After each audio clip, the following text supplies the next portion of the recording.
ఉచిత కాన్పులు, సిజేరియన్లు మరియు అన్ని రకాల ఎమర్జెన్సీ వైద్య సేవలు ఇక్కడ అతి తక్కువ ఖర్చులతో చేయబడును. ఇట్లా చెల్మడ ఆనందరావు జనరల్ హాస్పిటల్, బొమ్మకల్, కరీంనగర్.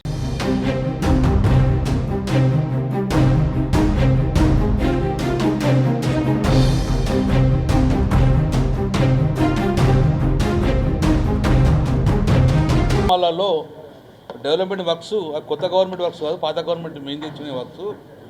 ఆ వర్క్స్ కొన్ని ఇనాగ్రేట్ చేసి రావడానికి ఆలస్యమైంది. అన్నదా బాధ్యత కూడా చెప్పుకుంటూ ముఖ్యంగా ఈరోజు కరీంనగర్ జిల్లా గౌరవ పత్రికా సోదరులందరూ కూడా సమావేశం ఏర్పడిసే ముఖ్య కార్యక్రమం ఏంటంటే, మీ అందరితో కలవాలి, మీరు కూడా ఈ జిల్లా ఈ నగరం యొక్క అభివృద్ధిలో భాగస్వాములే కాబట్టి సో మీతో కలుసుకోవాలనే ఉద్దేశంతో ఈరోజు కలవడం జరిగింది. 2014 నుంచి 2023 వరకు బీఆర్ఎస్ ప్రభుత్వం ఉండే. కేసీఆర్ గారి ప్రభుత్వంలో 5 సంవత్సరాలు నేను మంత్రిగా, 5 సంవత్సరాలు ఎమ్మెల్యేగా ఉన్నా కూడా ప్రతి బడ్జెట్లో కరీంనగర్ నగరం అని పేరు లేని ఏ బడ్జెట్ చూడండి. కరీంనగర్ నగరము, కరీంనగర్ జిల్లా సంబంధించిన ఏదో ఒక అంశము ప్రతి బడ్జెట్లో మెన్షన్ అవుతుండే. ఎగ్జాంపుల్, బడ్జెట్లో పెట్టిన వర్క్స్ చెప్తాను నేను. బడ్జెట్లో పెట్టేటి కరీంనగర్ నగరానికి సీఎం అసిస్టెన్స్ 100 కోట్లు, 100 కోట్లు, 100 కోట్లు, 50 కోట్లు ఇట్లా ప్రతి బడ్జెట్లో పెట్టి సుమారు కరీంనగర్ నగరానికి 350 కోట్ల రూపాయలు సీఎం అసిస్టెన్స్ కింద తీసుకురావడం జరిగింది.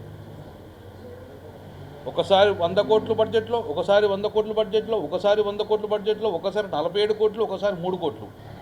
350 కోట్లు కేవలము సీఎం అసిస్టెన్స్ నిధులు కరీంనగర్ నగరానికి మనం బడ్జెట్లో కేటాయించి నిధులు కేటాయించుకొని పనులు చేయించుకునే పరిస్థితి కూడా తీసుకొచ్చినాం.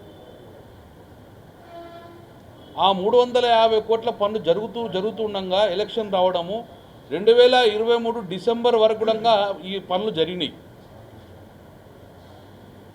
2000 ఎప్పుడైతే కొత్త గవర్నమెంట్ స్టార్ట్ అయిందో 14 నెలల నుంచి నేను మొదలుపెట్టిన సీఎం అసిస్టెన్స్ పనులు 0.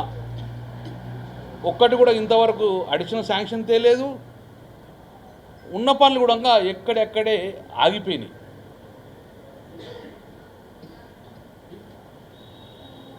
సరే, ఈ బడ్జెట్లో ఒక 100 కోట్లు పెడతారు కావచ్చు, కార్పొరేషన్లు కానీ మున్సిపాలిటీ కానీ ఒక 100 కోట్లు, 50 కోట్లు పెడతారు కావచ్చు.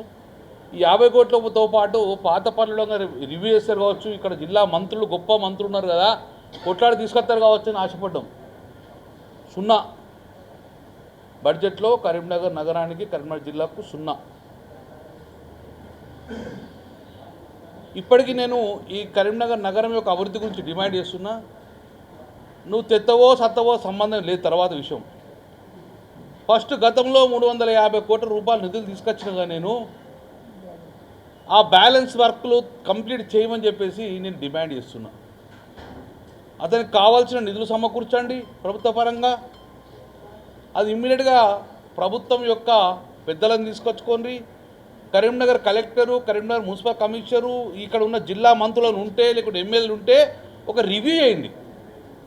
నేను గతంలో కూడా ప్రతి నెల కోసం రివ్యూ చేద్దు, మెడికల్ మీద రివ్యూ చేద్దు, టౌన్ డెవలప్మెంట్ రివ్యూ చేద్దు, అగ్రికల్చర్ మీద రివ్యూ చేద్దు, కరీంనగర్ నగరానికి నీళ్లు, కరీంనగర్ కాన్స్టిట్యూన్సీకి నీళ్లు ఎట్లా రావాలో కూడా రివ్యూ చేద్దు, ఎందుకు రావు అని రివ్యూ చేద్దు, లాస్ట్ యూరియా బస్తాలు వస్తాయా లేవని రివ్యూ చేద్దు. కానీ లేవు, రివ్యూలు లేవు. నీళ్ళు అత్తనే వస్తలేవు, ఎప్పుడు నీళ్ళు అత్తనే వెళ్తలేవు, ఏం యూరియా బస్తాలు ఉన్నది వెళ్తలేవు. కానీ నేను ఇప్పటికైనా దాని మీద ఏ బాధ్యులో మంత్రులు 2 2 అందులో ఎవరు బాధ్యులు కానీ కలెక్టర్ ఆఫీస్లో రివ్యూ పెట్టుకొని ఇవన్నిటికీ సమస్యకు పరిష్కారం చేయమని చెప్పి నెంబర్ 1 డిమాండ్. నెంబర్ 2, సౌత్ ఇండియాని, దక్షిణ భారతదేశంలో మొత్తానికి కూడా prestigious project for Telangana is Karimnagar Manair river front. It's a prestigious project. దాన్ని మొదటిసారి బడ్జెట్లో పెట్టిన మేము. బడ్జెట్లో ఈటల రాజేందర్ మంత్రి గారు ఉన్నప్పుడు మాట్లాడిండు కూడా ఫైనాన్స్ మినిస్టర్గా, ఇంత బడ్జెట్ పెడుతున్నామని చెప్పేసి అనౌన్స్ చేసిండు. దాని తదనంతరం బడ్జెట్లో పెట్టిన ప్రకారము మొదటి జీవో మానేరు రివర్ ఫ్రంట్కు, నాటి కేబుల్ బ్రిడ్జ్ అంటలేండి, ఇంకా ఓన్లీ మానేరు రివర్ ఫ్రంట్కు 9/6/2021 సంవత్సరంలో కరీంనగర్ మానేరు రివర్ ఫ్రంట్కు 310,464 రూపాయలు, 311 కోట్లు అనుకోర్రి. మొదటి విడతగా శాంక్షన్ చేసినాము 2021/6/9 నాడు జీవో నెంబర్ 215. దాని ప్రకారము 310 కోట్లు తీసుకొచ్చినాం. స్టార్ట్ చేసినాం పనులు తుది మేరగా జరుగుతున్నాయి.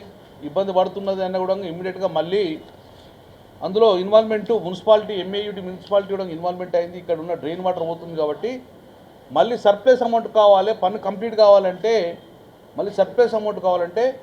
మళ్ళీ నేను అప్పుడు సుధాసుబ్రహ్మణ్యం కేసీఆర్ గారు తీసుకొచ్చి కరీంనగర్ నగర్ తింపి మళ్ళీ 210 కోట్ల రూపాయలు నేను శాంక్షన్ చేసుకోవడం జరిగింది.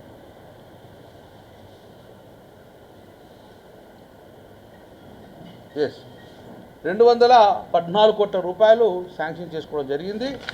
అందులో 2 డిపార్ట్మెంట్ ఇన్వాల్వ్మెంట్ అని, ఒకటి మున్సిపల్ అడ్మినిస్ట్రేషను, తర్వాత ఇరిగేషన్, 2 కలుపుకొని 214 కోట్ల జీవో కూడా దాన్ని రిలీజ్ చేయడం జరిగింది.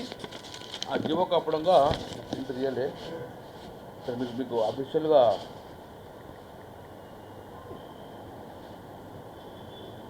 ఇక్కడ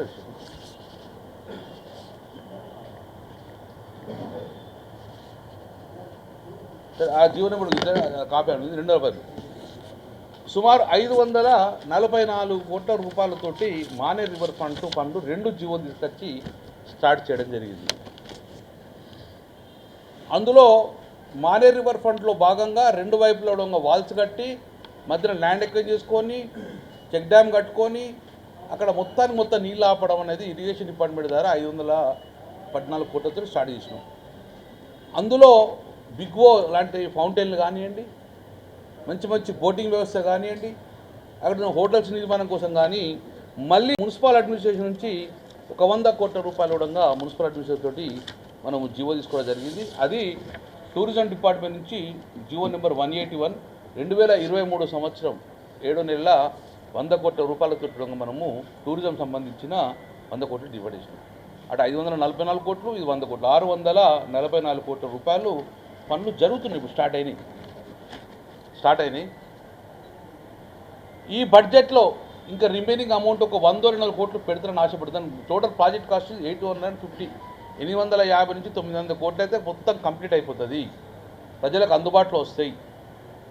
కానీ ఈ బడ్జెట్లో కూడా దానికి ఆన్గోయింగ్ వర్క్స్ డెఫినెట్గా ఏ ప్రభుత్వమైన ఆన్గోయింగ్ వర్క్ కంప్లీట్ కోసము బడ్జెట్ కేటాయిస్తారు.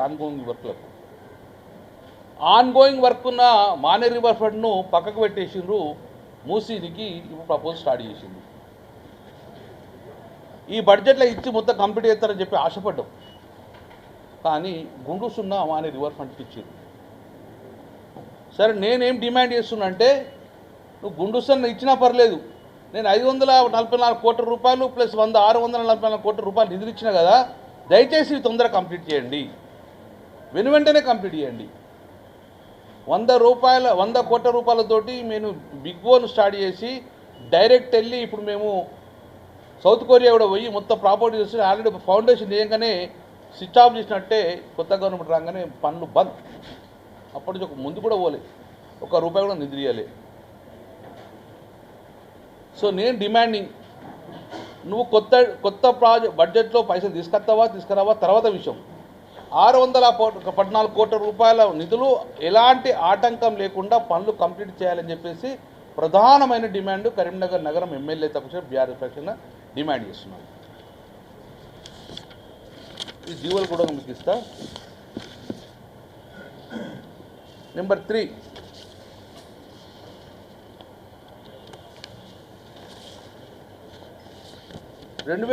సంవత్సరంలో 2009లో అప్పుడు ముఖ్యమంత్రి రాజశేఖర రెడ్డి గారు కొన్ని వర్క్స్ ఇక్కడ స్టార్ట్ చేసిండ్రు. ఎగ్జాంపుల్,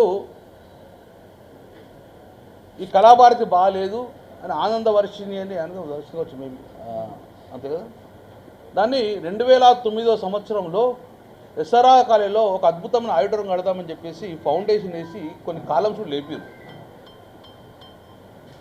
తర్వాత నేను దాన్ని కూలగొట్టలే, నిన్ను దాన్ని కంటిన్యూ చేసిన.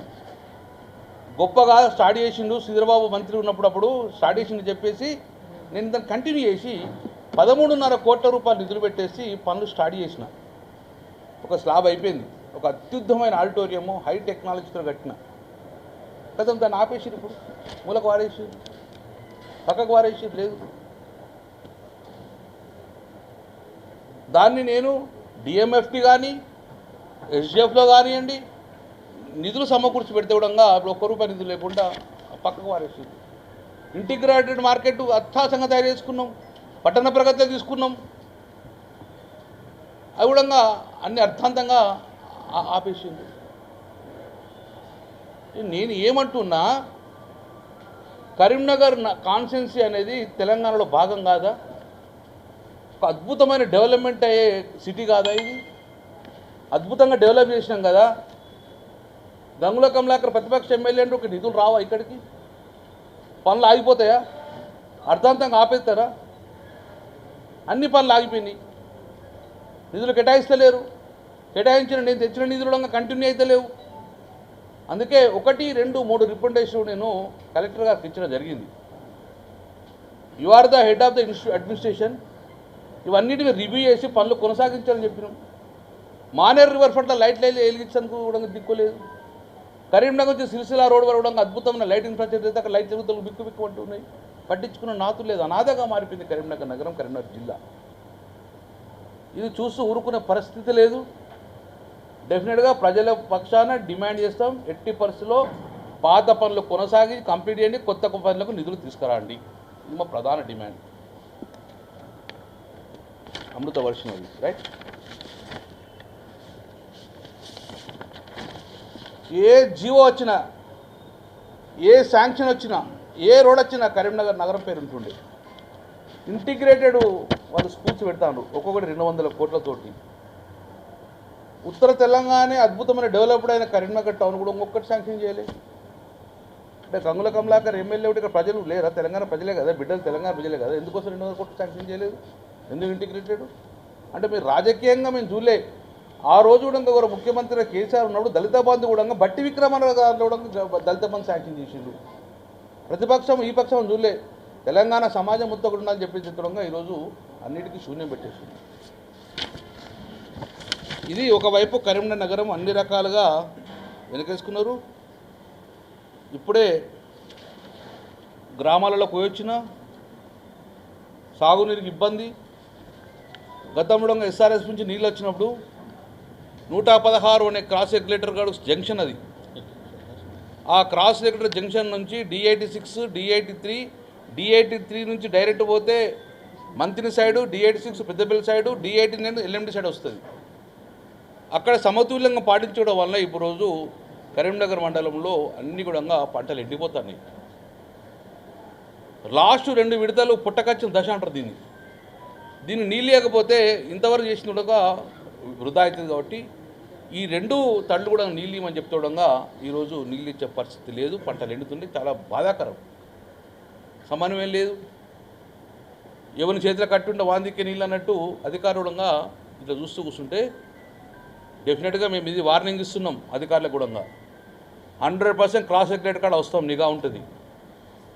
ఒక్క మా వాట తక్కువ చేసిన తీవ్ర పరిణామం ఉంటే గేట్లు ఎత్తేస్తాం, అవసరం ఉంటే గేట్లు పలగొడతాం. కానీ ఒక్క బొట్టు కూడా మాకు రావాల్సిన వాట రాకపోతే సీరియస్గా అధికారులు హెచ్చరిస్తున్నాం.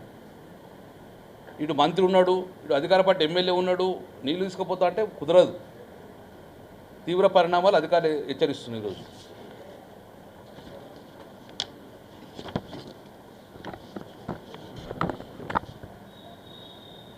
ఒకటి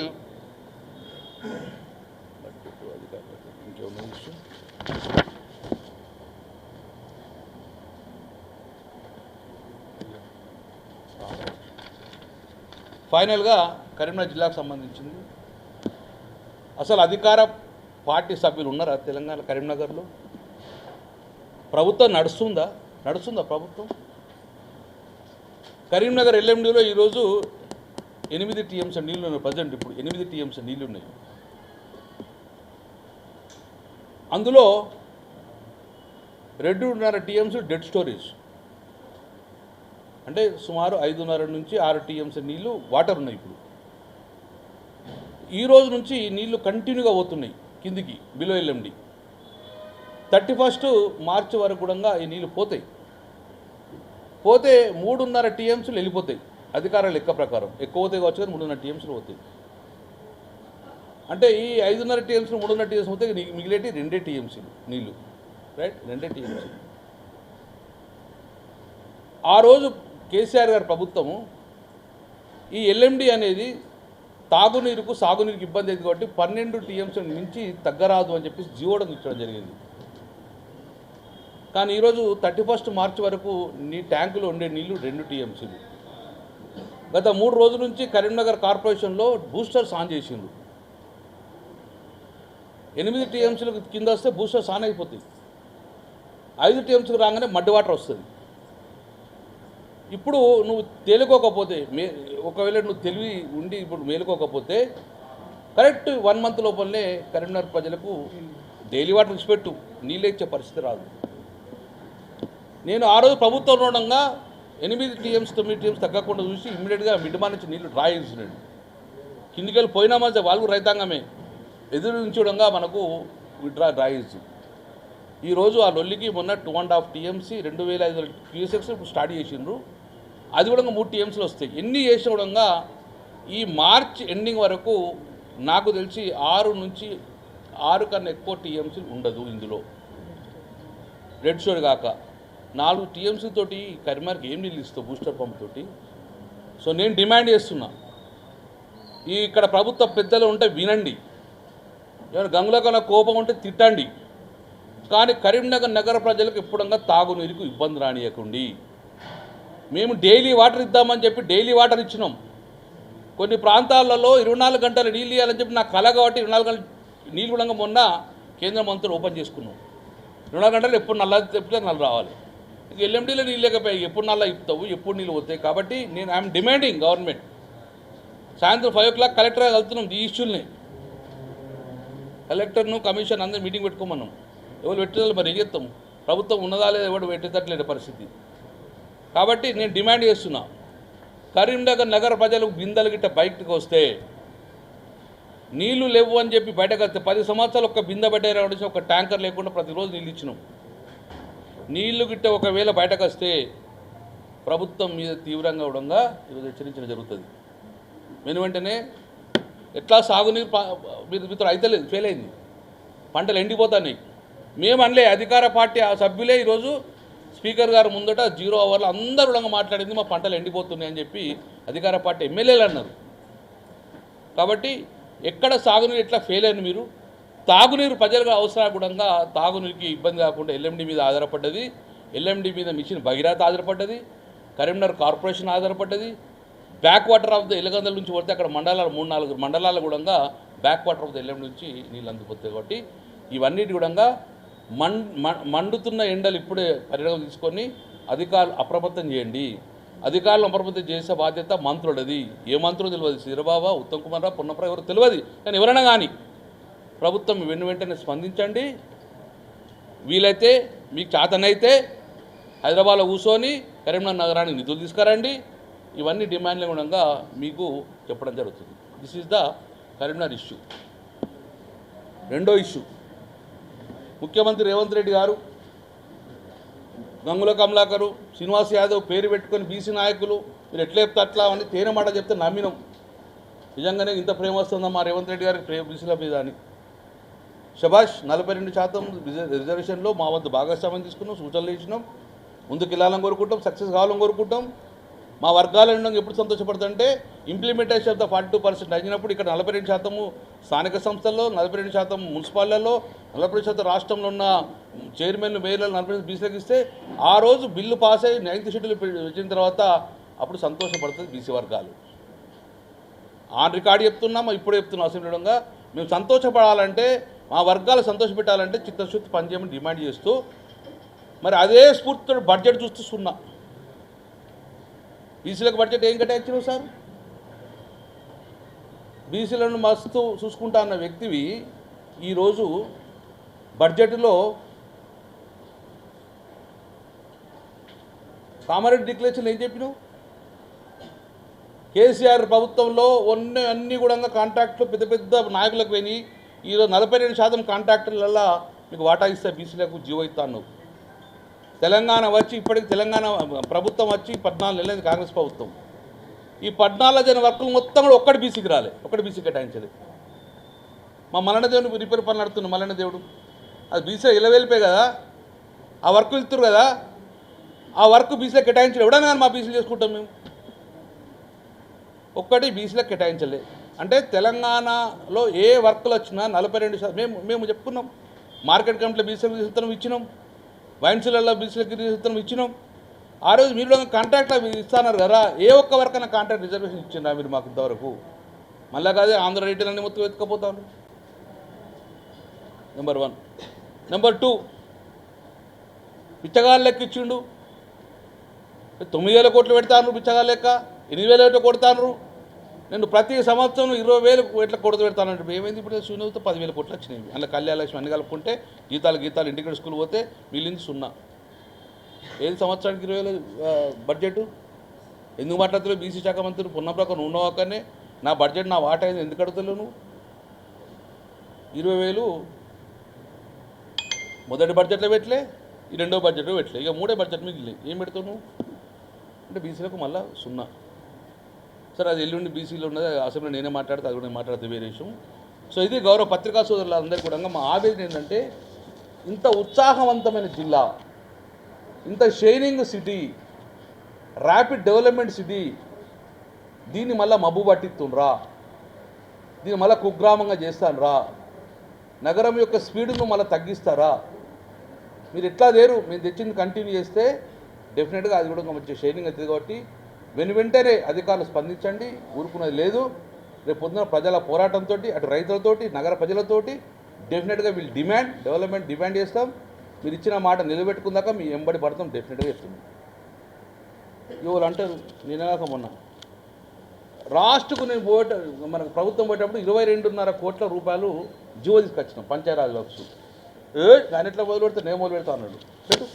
పెట్టుర్రి, నేను కొబ్బరికాయలు కొడతా అన్నాడు, కొట్టుమన్నా. ఈ ఎట్లా కొట్టుమని చెప్పి ఆయన తర్వాత క్యాన్సిల్ చేసిండు. 22 కోట్ల రూపాయలు వర్క్ క్యాన్సిల్ చేసిండు తెచ్చినది. మళ్ళీ కట్టందుకొని చేసుకుంటే మళ్ళీ నాకు శాంక్షన్ చేసారు. మొన్న శాంక్షన్ చేస్తే వాళ్ళు కొబ్బరికాయలు కొడుతున్నా. బాధాకరం ఏం చెప్పన్నా, గంగులకర్ ఎమ్మెల్యే పోతే ఒక అధికారం రాడు.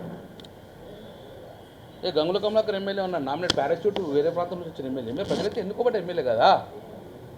ఈరోజు మున్సిపల్ కార్పొరేషన్లో 2 వర్కులు స్టార్ట్ చేసిన, అధికారులకు అందరికీ ఇన్ఫర్మేషన్ ఇచ్చినాం. కాంగ్రెస్ పార్టీలు లేరు కదా రారన్నారట.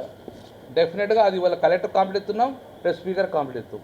ఆమె ఎమ్మెల్యే, ఈ గవర్నమెంట్ వర్క్స్ నా సొసైటీ కాదు కదా, అందుకే వీళ్ళు కాంప్లీట్ చేస్తే ఎవరి మీద యాక్షన్ ఉందో వాళ్ళ యాక్షన్ తీసుకోమంటే తీసుకోకపోతే డెఫినెట్గా వీళ్ళు కంప్లీట్ స్పీకర్. ఎమ్మెల్యే పోతే నేను దేనికోసం పోతున్నా? గోటిలాడతాను పోతున్నాను నేను. అధికార పార్టీ రోడ్ల కోసం పెట్టి ప్రభుత్వం శాంక్షన్ రోడ్స్ ఇస్తూ ఉంటుండగా కమిషన్ రారు, ఏఈలు రారు, ఎవరికి చెప్పాలంటే డీలు రారు, రావద్దని చెప్పేసినట్ట. అంటే ఎవరు వచ్చాక వేడి చేయాలి? నేను వీళ్ళు వచ్చాక వేడి చేయాలన్నా? సో డెఫినెట్గా పోరాటం చేస్తాం, ప్రజల పక్షాన ఉంటాం, ఎక్కడికి వెనక తగ్గలేదు. Thank you very much. Anything else? అది అక్కడ అంటే ఒకటి ఇష్యూ, అంటే కలెక్టర్ ఆయన వెళ్తాము. అంటే కలెక్టర్ కూడా ఇప్పుడు రిప్రజెంటేషన్ ఇచ్చారంటే ఏంటంటే, ఒక ఆచారం ఉంటుంది, ఒక సాంప్రదాయం ఉంటుంది, ఒక జీవోడు ఉన్నది. మేబీ జీవో తీసుకొచ్చుకుంటా. ఈ పాచి పనులు చేసే కార్మికులు కానీ, శానిటేషన్ కార్మికులు మున్సిపల్ కానీ, నల్లాలు తిప్పే పిహెచ్ వర్కర్స్ కానివ్వండి, కొంతమంది ఏంటంటే నల్లాలు తిప్పి అడ్డం పడినప్పుడు కాళ్ళు నొప్పి 3 నెలలు ఇంట్లో ఉంటే అక్కడ పని ఆగద్దని చెప్పేసి బదులు వర్కర్స్ అని పెడతారు. బదులు వర్కర్స్ అని నా మందం కొంచెం చేస్తాడు, నా ఆరోగ్యం బాగాలేదు, కుంటుపడద్దని చెప్పి బదులు వర్కర్స్ జీవో ఉన్నది. ఏ కుటుంబ సభ్యులైనా బదులు వర్కర్ నా వంతు నా కొడుకు వచ్చి పనిచేస్తాడు, నల్లాలు తిప్పుతాడు, అంటే పాచికారు పోతారు, బదులు వర్కర్స్. అట్లా కరీంనగర్లో 86 మంది పనిచేస్తుంది. 86 మంది హఠాత్తుగా వీళ్ళ బదులు వర్కర్స్ తీసి పారేస్తామని చెప్తున్నారు. మన కుటుంబం ఏం కావాలి? చట్టమే ఉన్నది, ఆ కుటుంబం ఎటు పోవాలి? కాబట్టి అది కూడా వారికి అంత అవగాహన లేదు. కాబట్టి నేను కలెక్టర్ చెప్తాను, వాళ్ళ కుటుంబాల రోడ్డు మీద పడనీయద్దు. డెఫినెట్గా ఆ కుటుంబం ఆధారపడుతుంది ఆ ఎంప్లాయ్మెంట్ కోసం. ఆయన అవదానికి కొడుకు ఎంప్లాయ్ చేసుకుంటాడు. దిర్ ఈజ్ అ ప్రొవిజన్. ఇద్దరిని మీరు పని రావద్దంటే మరి కొత్తలో తీసుకోవాలంటే ఆ కుటుంబం ఏమేమి పోవాలి? కాబట్టి దాని గుణంగా వీళ్ళ కలెక్టర్తో రివ్యూ పెట్టుకున్నాం. సో అందులో సఫలీకృతం కావాలి. కాకపోతే డెఫినెట్గా ప్రజల పక్షాన కార్మిక పక్షాన పోరాటం చేస్తుంది మా బీఆర్ఎస్ పార్టీ.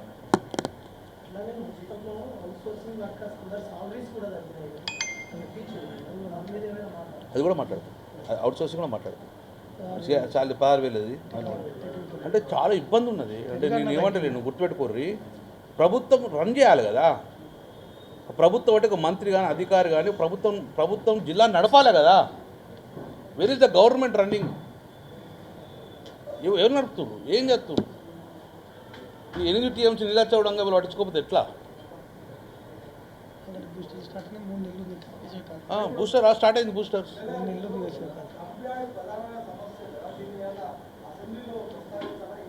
ఒకటి చెప్తాండి, డంప్ యార్డ్ స్టార్టెడ్ ఇన్ 1982. ఇప్పుడు ఎట్లయితే ఈ కరీంనగర్ చుట్టుపక్కల బొమ్మకాలు కూడా ఒక కుప్ప స్టార్ట్ చేసినారు, అట్లా కుప్ప స్టార్ట్ చేసి గ్రామీణ అవుట్స్కట్ అని చెప్పి స్టార్ట్ చేసి అది ఇప్పుడు ఒకప్పుడు గ్రామీణ రూరల్ ప్రాంతం ఎక్కడ కొనసాగున్నది. ఇప్పుడు అది డంప్ యార్డ్ చేసేసి ఇలాగ వచ్చింది. చాలా కష్టపడ్డాం, చేసినాం, బయోమైనింగ్ పెట్టినాం, స్టార్ట్ చేసినాం. మొన్ననే శుభసూచిక ఉందంటే కేంద్ర మంత్రులు అట్టాసంగా స్టార్ట్ చేసి ఆ రోజు అనౌన్స్ చేసేసి చాలా తీసి పరేస్తాను. We are waiting. చూద్దాం, బండి సంజయ్ గారు అందరూ వచ్చి ఎంత క్లీన్ చేస్తారో చూద్దాము. మాట ఇచ్చింది కాబట్టి వీరు వెయిట్. కేంద్ర మంత్రి వచ్చి పథకం అనౌన్స్ చేసింది కదా.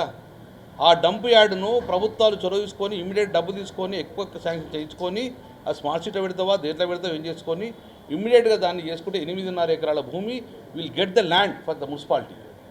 8.5 ఎకరాల భూమి దొరుకుతుంది అక్కడ.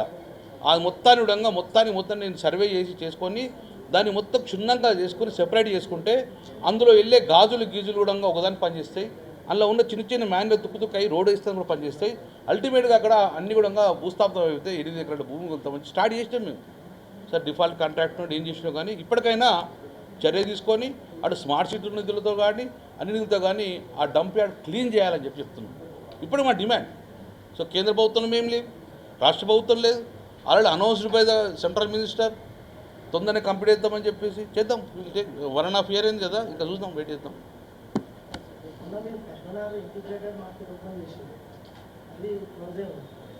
మీకు 1, 3, 4 ఇట్లల్లా 2 ఓపెన్ చేసిండ్రు, 2 అయిపోయినాయి, 2 కాలే. ఆ ఒక్కటి ఓపెనింగ్ అయిందంట. ఆ ఓపెనింగ్ కూడా ఇంతవరకు ఇంప్లిమెంటేషన్ అయితే లేదు. ఇంప్లిమెంటేషన్ కూడా చెప్పాను తాజా వార్త. ఇక్కడ పక్కకి ఒక గెస్ట్ హౌస్ కట్టుకున్నా, నా సొంత ఇంటి కోసం పెట్టుకున్నా, ప్రజల కోసంగా పెట్టుకున్నా. వాళ్ళు ఉన్న స్టాఫ్ మొత్తం తీసేసారు. స్టాఫే లేరు. ఇప్పుడు కంపులు కొడుతున్నాయి. ఏంటంటే గంగలో పెట్టిన మనిషి కొత్త నువ్వు రిక్రూట్ చేయి, వారం నుంచి మీరు నువ్వు రిక్రూట్ చేయి, బ్రహ్మాండంగా ఒక్కొక్కరిని తాజా ఫుల్ హట్టాసములను రిక్రూట్ చేసేది లేదు. ముక్కు పూసుకొని బతుకుతాను. దాని డిగ్నిటీ మెయింటైన్ చేయమంటే దాన్ని ఇప్పుడు ఎట్లా అంటే సత్రంలోకి వేసి పారేసేద్దాం.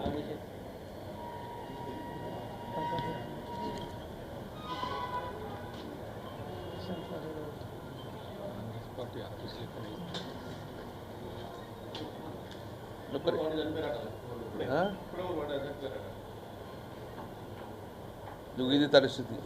ఎన్టీఆర్ చౌరస్తా గారు తవ్విన వదిలిపెట్టిన డ్రైన్లో 3 వాటి చనిపోయారట. ఎవరు పట్టించుకున్నది లేదు. నేను గాడ్ ప్రామిస్ చెప్తున్నా, నేను మొత్తం తిరుగుతూ ఒక చిన్న రంధ్రం పడతాడు ఏందా నల్లిక అని చెప్పి బెరుద్దు పట్టుకపోదు. రోడ్డు పొక్కలు కడతాడు పెద్ద రెన్నులు కొట్టేద్దు. లేదు, బంద్ అయిపోయింది.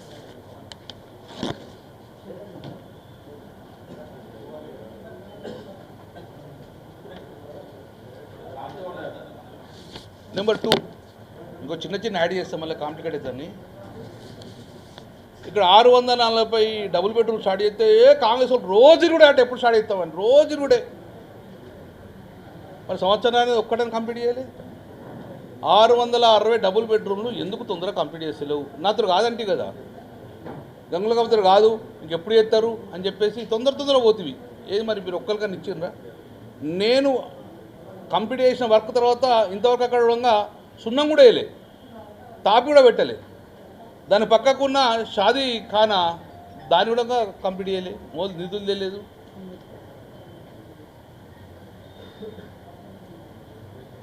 ఎంత దుర్మార్గం అంటే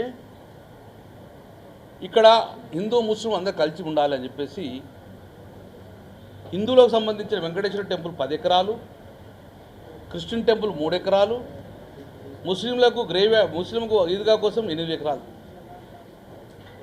జరుగుతున్నాయి పనులు. ఇస్కాన్ టెంపుల్ భూమి రిటర్న్ తీసుకున్నారు. ఎందుకంటే గంగం తెచ్చింది కాబట్టి గంగం మార్క్ ఉండదని చెప్పి 3 ఎకరాల భూమి క్యాన్సిల్ చేసేసారు. ముస్లింకి ఇచ్చిన ఈద్గా ల్యాండ్ 8 ఎకరాలు రిటర్న్ తీసుకున్నారు, క్యాన్సిల్ చేశారు. వెంకటేశ్వర టెంపుల్ ఇంతవరకు కూడా ఎవరు పట్టించుకోలేదు, అధిగతి లేదు. మొన్న నేను మళ్ళీ మాట్లాడినా ఇంప్రూవ్ చేసుకుంటున్నాను. నేనేమంటున్నా, గంగులకు బ్రహ్మోత్సవాలు చేస్తే గంగలు కంటిన్యూ చేస్తే కదా, మరి వర్క్ కూడా కంటిన్యూ చేయగలను అంటాను నేను. గంగుల కమలాకరే బ్రహ్మోత్సవాలు చేస్తారో ప్రభుత్వం యొక్క నిధులు గన్ని కోట్లు ఖర్చు పెడుతుంటే చేస్తాను కదా, నువ్వు కంటిన్యూ చేస్తాను కదా, ఈ వర్క్ కూడా కంటిన్యూ చేయి.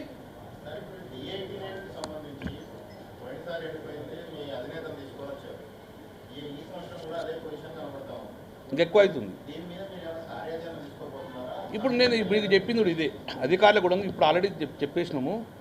D89, D86, D83 3 జంక్షన్ కూడా, దట్ ఈస్ జంక్షన్ ఇది 116 DR అంటారు దాన్ని. ఆ ఒక క్రాస్ రెగ్యులేటర్ 116 కాడ నుంచి 3 దిక్కులు డిస్ట్రిబ్యూట్ అవుతుంది. D83 వచ్చే వరకు కొంచెం దూరం వెళ్ళిపోయి వెలుగటూరు మండలం దాకా పోతుంది, ధర్మాన మండలం, ఇంకొంచెం ముందుకు పోయి మంత్రి దాకా పోతుంది. D86 వచ్చే వరకు ఇట్లా పెద్దపల్లి మీదకి వెళ్ళి 1R మీదకి వెళ్ళి పోతూ ఉంటుంది. D89 నుంచి వచ్చేసి LMD దాకా వస్తుంది. రాంగ D89, D90, D91, D92, D94 దాకా వచ్చి D94 పోయి ముగ్దుపూర్ దాకా పోతుంది. అంటే D8 నుంచి వచ్చే నీళ్ళు మొత్తం కూడా కరీంనగర్ రూరల్ మండలంలో వస్తాయి. కొత్తపల్లి మండలంలో వచ్చేది మొత్తం వరదకాల నుంచి వస్తాయి. ఈరోజు ఏం చేస్తా అంటే ఈ యొక్క క్రాస్ రెగ్యులేటర్ కిందికి నేనే కట్టేసిన, నాకు కిందికి దించిపారేసారు, ఆ 2 ఓపెన్ చేసారు, పోతావు నేను ఇది కత్తలేవు. నిన్న వార్నింగ్ ఇస్తే కొంచెం లేపిర్రు, 2 లేపి మళ్ళీ మూసేస్తాను. నేను ఏమంటానా, అడిదిక్కు పండుడు ఎందుకు, ఇవి ఎండుడు ఎందుకు? నేను అధికారులు వార్నింగ్ ఇస్తున్నా. ఇప్పుడు సాల్వ్ ఇవాళ క్లోజ్. రేపు రాబోయే కాల 3వ విడత, లాస్ట్ విడత, అందులో సమానాయం మా లేకపోతే మేమే మా గేట్లు మేము ఎత్తుకుంటాము, అవసరం అంటే గేటు పలక కొడతాము, మా నీళ్లు మేము తెచ్చుకుంటాం. ఇంతకుముందు ఫస్ట్ అదే ఇప్పుడు ఎందుకు మాకు న్యాయబద్ధమైన నీళ్లు మా మండలం రాకపోతే క్రాస్ రెగ్యులేటర్ను డెఫినెట్గా లేపేస్తాము, మా వాటా మందం మేము తీసుకుంటాము. దాని లోపలనే అధికారులు సమన్వయం చేసుకొని, గతంలో మేము పెట్టుకున్నాం కాడా మీటింగ్ అని పెట్టుకుంటాం, command area development authority meeting అని పెడతాం, లేదు కాడా మీటింగులు లేవు. ఇప్పటి కూడా వారబందీ ప్రకారం నీళ్లు సమన్యాయం చేయండి. పవర్ ఉందిగా అని చెప్పి అధికార పార్టీ ఎమ్మెల్యేలకు ఎక్కువ ఇస్తే మాత్రం డెఫినెట్గా మీరు బాధ్యత వహించాలి. ఇంకా మాట ఎవ్రీథింగ్ ఎల్స్ చెప్పండి, మాట్లాడదాం. నేను పని చేయవా జనరల్ ఇష్యూ సంబంధించింది మళ్ళీ మాట్లాడుతున్నా. ఆ రికార్డు 2 బెడ్రూమ్ BPL అంటే బిలో ప్రావర్టీ లైన్. అందులో జర్నలిస్టు వైఫ్స్ అనేది మేము ఆడబిడ్డలకు అనుకున్నాం, కానీ జర్నలిస్టు కోటా అని ఎక్కడ కేటాయించలేదు. ల్యాండు జర్నలిస్టు కోటా అని ఎక్కడ కేటాయించలేదు. జర్నలిస్టు వైఫ్లకు కూడా ఇల్లు ఉండాలని కోరుకుంటుంది. నేను ఆ రోజు కూడా జర్నలిస్టు వైఫ్లందరికీ కూడా సాలిచాల జీతం ఉంటామా, మీకు ఇల్లు కావాలని చెప్పేసి స్పెషల్ జీవో తీసుకొచ్చి ఆ కేటీఆర్ గారి మాటతోటి 1, 2, 3 రకాలుగా భూములు కేటాయించుకున్నాము. కేటాయించుకొని గవర్నమెంట్కు రిప్రజెంట్ చేసినాము. గవర్నమెంట్ ఒక సర్క్యులర్ రిలీజ్ చేసింది కర్నూలు కలెక్టర్ ద్వారా, పంచనామా అయింది. గవర్నమెంటే MROను అలాట్ చేసింది, గవర్నమెంటే ప్లాటింగ్ చేసింది, గవర్నమెంటే పట్టాలు ఇచ్చేసింది. ఇక్కడ చట్టవిరుద్ధం ఎక్కడున్నది? నేను ఇచ్చిన పట్టాలు RDO గారు ఇచ్చారు. ఎవరి పేరు ఇచ్చారు? ఒక మహిళ ఆడబిడ్డ పేరు ఇచ్చినాం. మహిళ ఆడబిడ్డకి ఇవ్వద్దని రూలా? మహిళ ఆడబిడ్డ భర్త ప్రెసిడెంట్ మాత్రం కదా మహిళకి ఇల్లు ఉండదు కూడదా? ఇక్కడ ప్రెస్లో కేటాయించిన భూములు అయితే కాదు కదా. ప్రెస్లో కేటాయించిన భూములు, భూములు కేటాయించిన భూదాన్లోకి అంటే ఓకే.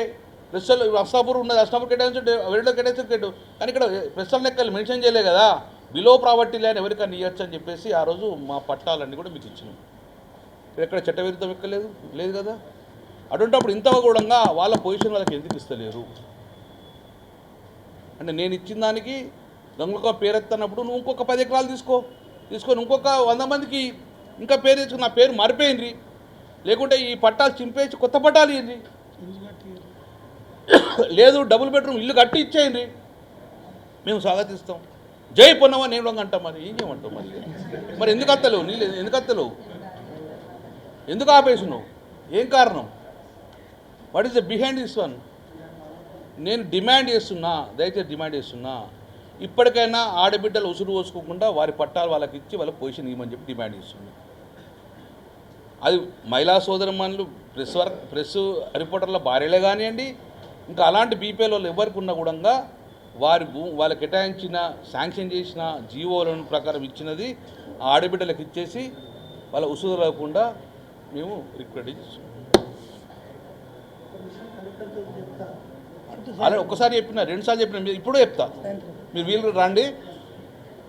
ఒక్కసారి చెప్పిన ఒక ఆయనే ఇంత దుర్మార్గం అంటే ఆయనే ఆడియో పట్టాలు ఇచ్చినప్పుడు ఆడియో పట్టాలు చేయడానికి క్యాన్సిల్ చేస్తాంటండి. ఏమున్నది, కోర్టు పోతే ఏమవుతుంది? ఆ రోజుగా కేటీఆర్ గారు హరీష్ రావు గారు స్పందించాలని వెంటనే మీకు క్యాన్సిల్ చేయాలన్నాడు. క్యాన్సిల్ అయినప్పుడు మీరు ఇచ్చేయి, ఎందుకు ఇస్తలేవు? నేను ఒకటి కోరుతున్నా, ప్రభుత్వాలు వస్తే పోతాయి, ప్రజలు వీళ్ళే ఉంటారు, అధికారులు వీళ్ళే ఉంటారు. ప్రజలను రాచి రంపాన పెట్టకండి, డెవలప్మెంట్ ఆపకండి. ఈరోజు ప్రభుత్వం మీరున్న రేపు మళ్ళీ మామే వస్తాం కాబట్టి కక్ష సాధింపు ధోరణి చేయకండి. ప్రజలకు మెరుగైన సేవలు అందించండి, తాగునీరు ఇవ్వండి, సాగునీరు అండి. ఎవరైతే నువ్వు గృహలక్ష్మి ఇస్తాంటివి, ఇది ఇస్తాంటివి, అది ఇస్తాంటివి, ఇది ఇస్తాంటి, ఏది ఎక్కుపోతుంది కదా, ఉన్నే గుంజుకోబడుతుంది కదా, ఇచ్చిన పూలు గుంజుకోబడుతుంది. ఇంకా ఎనీథింగ్ ఎల్స్? ఆకలవుతుంది.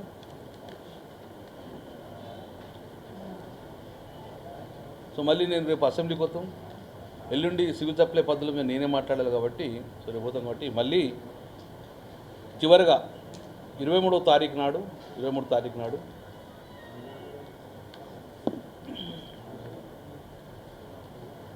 2025 ఏప్రిల్ 27వ తారీఖు నాడు టీఆర్ఎస్ పార్టీ పుట్టి 20 సంవత్సరాలు అవుతుంది, బీఆర్ఎస్కి మారిపోయింది. సిల్వర్ జూబ్లీ ఫంక్షన్ మేము చేసుకుంటున్నాం. మా కార్యకర్తలు అందరూ కూడా అట్టాసంగా ఇందులో పాల్గొనాలని చెప్పేసి మొదటి కార్యక్రమం కరీంనగర్ నగరం నుంచి, కరీంనగర్ జిల్లా నుంచి సుమారు 1,10,000 మంది కార్యకర్తలు ఐడెంటిఫై చేస్తూ వాళ్ళందరూ కూడా వస్తున్నారు. దానికి అనుగుణంగా ఒక రివ్యూ మీటింగ్ ఫస్ట్ కరీంనగర్లో చేసుకుంటాం. అది Harish Rao garu in-charge for the silver jubilee function Harish Rao garu వస్తున్నారు. కేటీ రామారావు గారు వస్తున్నారు 23 నాడు పొద్దున 10 గంటలకు కొండా సత్ ఎలక్షన్ గార్డెన్లో ఆ హాల్ తీసుకుంటున్నాం. ఒక డైనింగ్ హాల్ తీసుకుంటున్నాం, పక్క టెంట్లు వేసుకొని సుమారు 5,000 మందిని మా యొక్క ప్రతి కాన్స్టిట్యూట్కి 500 మందితోటి ముఖ్య కార్యకర్తల ముఖ్య నాయకుల మీటింగ్ పెట్టుకొని ఎలా మంది మొబిలైజ్ చేసుకోవాలి, ఎలా వాళ్ళకు బండ్లు కావాలని చెప్పేసి 23వ తారీఖు నాడు కేటీ రామారావు వస్తుంది కాబట్టి అది కూడా నిన్నే మీటింగ్ పెట్టుకున్నాం. సో మీరు కూడా దయచేసి రావాలి, ఇన్ఫర్మేషన్గా ప్రజలకు చేరాలని చెప్పి మీ ద్వారా కోరుకుంటున్నాం. Thank you. ఉమ్మడి జిల్లా 11 మంది అందరూ వస్తారు. మేము 4 ఎమ్మెల్యే వస్తాం. 4 ఎమ్మెల్యేలతో పాటు మాజీ మంత్రి కొప్పలీశ్వర్ గారు వస్తారు, ఇన్ఛార్జీలు వస్తారు, పార్టీ ప్రెసిడెంట్లు వస్తారు. అందరం అట్టాసంగా ప్రోగ్రాం చేసుకుంటాం.